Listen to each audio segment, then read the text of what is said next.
মহিলারা নামাজে সালাম ফিরিয়ে একটি ছোট্ট দোয়া 7 বার পড়লে সংসারের সকল প্রয়োজন আল্লাহ পূরণ করে দিবেন। মনে রাখবেন, আমাদের মা বোনরা যারা আছেন তারা অনেকেই কিন্তু সংসারের ভিতরে সুখ চান, শান্তি চান, এবং বিশেষ করে অনেক সময় স্বামীর অবস্থা খুব ভালো থাকে না।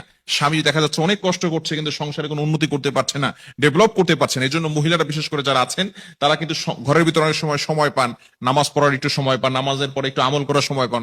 যেহেতু পুরুষরা বাহিরে থাকে, সকালবেলা বের হয় আর অনেক রাত্রে চলে আসে, এবং বিশেষ করে অনেক কষ্ট তারা বাহিরে করে থাকেন। বিশেষ করে পুরুষরাও যদি পারেন এই আমলটি করবেন। 5 ওয়াক্ত নামাজ আপনাকে মাস্ট বি পড়তেই হবে। নামাজ ছাড়া আপনি সংসারের ভিতরে কখনো পশ্চিম কালেও আপনি কিন্তু সুখ এবং শান্তি আনতে পারবেন না। একটু বলেন তো, সুখের মালিক কে? হ্যাঁ, সুখের মালিক হচ্ছেন আল্লাহ। তো ওই আল্লাহকে আপনি অখুশি করে কখনো আপনার সংসারে সুখ আনতে পারবেন না।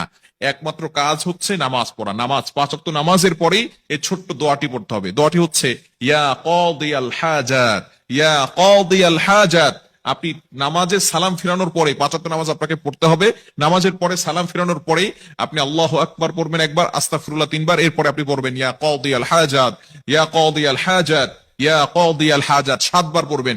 এভাবে যদি আপনি আমল করতে পারেন, ইনশাআল্লাহ আপনার ঘরে যত প্রয়োজন আছে, আপনি কেমন যেন আল্লাহ তাআলার কাছে প্রয়োজনের কথা বলতেছেন, যত প্রয়োজন আছে সকল প্রয়োজনগুলো আল্লাহ পাক রব্বুল আলামিন নিজে পূরণ করে দিবেন। বিশেষ করে নামাজের পরে দোয়া করলে দোয়াগুলো কবুল হয়। আমরা অনেকে দোয়া করতে চাই না, অনেকে আমল করতে চাই না। নামাজ পড়ার পরেই অনেকে আছে নামাজ পড়ে, নামাজ পড়ার পরেই কিভাবে যত তাড়াতাড়ি মসজিদ থেকে বের হওয়া যায় এটা অনেকে করে। খবরদার, আপনি কিছু আমল করার চেষ্টা করবেন, ইনশাআল্লাহ আল্লাহ তাআলা সংসারের ভিতরে সুখ শান্তি বৃদ্ধি করে দিবেন, প্রয়োজনগুলো আল্লাহ তাআলা মিটিয়ে দিবেন। আমাদের অনেক প্রয়োজন আছে, অনেকে অভাবের ভিতরে আছেন, অনেকে কষ্টের ভিতরে আছেন, ঘরের ভিতরে শান্তি নাই, শান্তির প্রয়োজন। এই হাজত গুলোর জন্য আপনি আল্লাহর কাছে দোয়া করবেন, ইয়া কাদিয়াল হাজাত, ইয়া কাদিয়াল হাজাত। এখন যদি আপনি নামাজ না পড়েন, নামাজ না পড়ে যদি আমল করেন, তাহলে কিন্তু কাজ হবে না।